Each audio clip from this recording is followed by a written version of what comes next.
This is Module 5, Barriers to Web 2.0 Assignment, AEP 800 by Stephanie Lane. I'm going to start off with the personal summary of the articles we read. The first article was by Peggy Creighton, and she's the author of The Secret Reasons Why Teachers Are Not Using Web 2.0 Tools.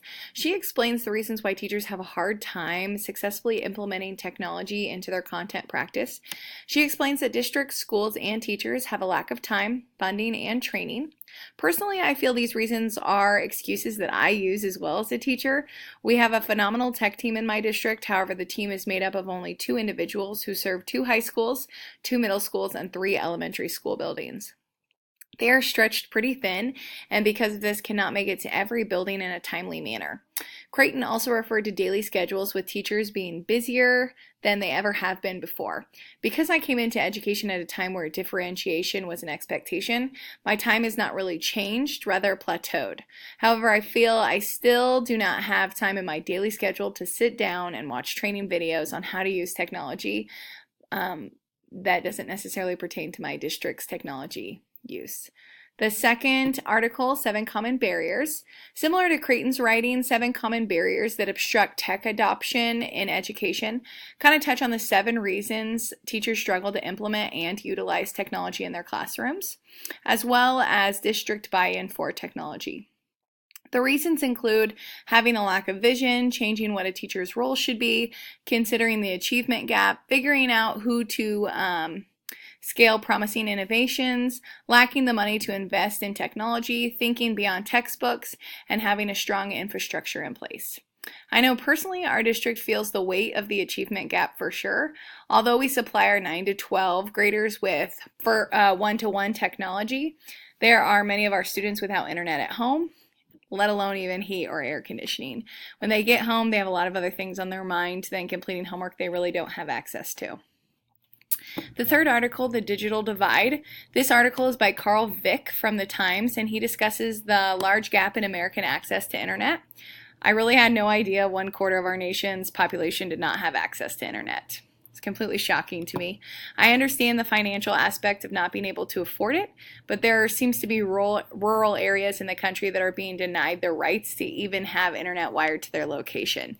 Teachers and counselors in these schools are feeling the impact on education. As stated in the article, learning stops at the classroom door for students who can't get online at home. I thought that was really powerful.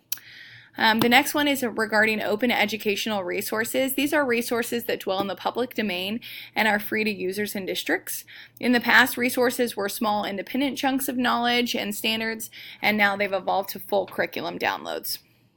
My district utilizes Eureka Math or Engage New York, and we use that as our full-time math curriculum. It is a free online curriculum that meets all the standards of 4th grade math. We really enjoy it. The last one was the video, Barriers to ICT Adoption. It's about the building culture within buildings regarding trying new things and sharing ideas.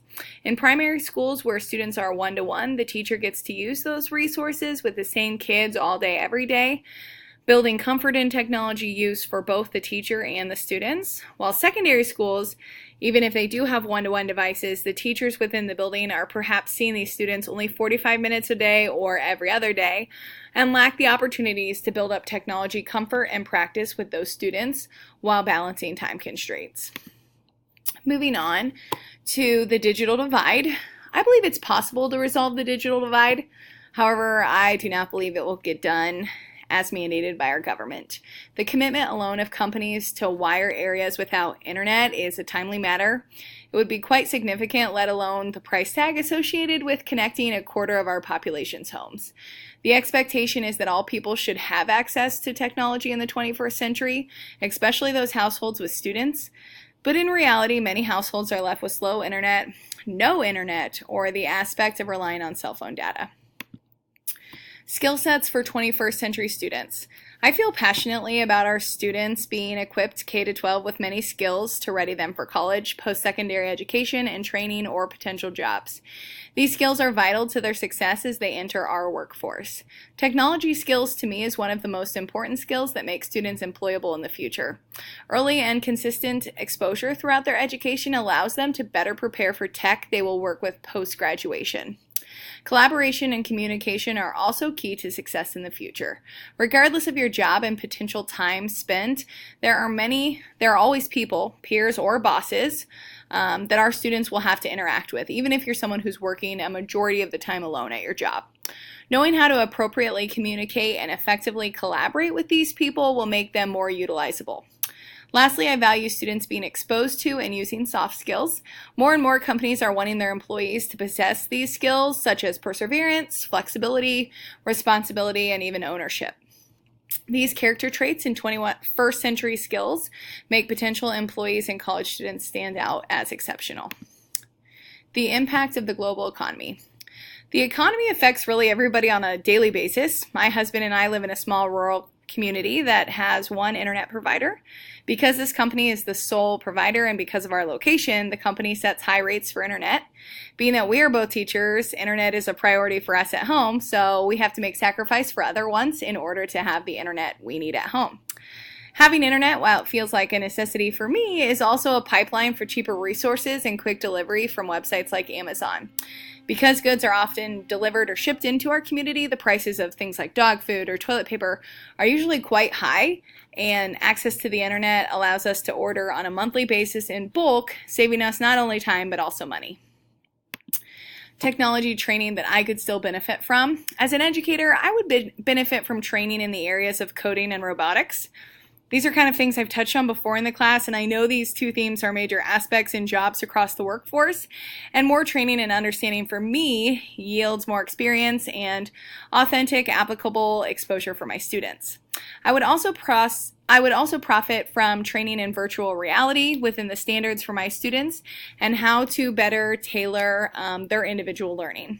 I feel I could always benefit from training or conferences centered on trending educational apps that are effective for student learning as well.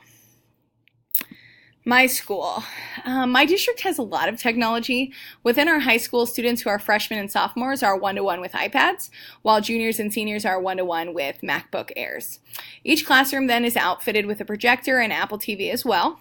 In the middle school and elementary buildings, our students have access to iPads and teachers can check out carts of laptops.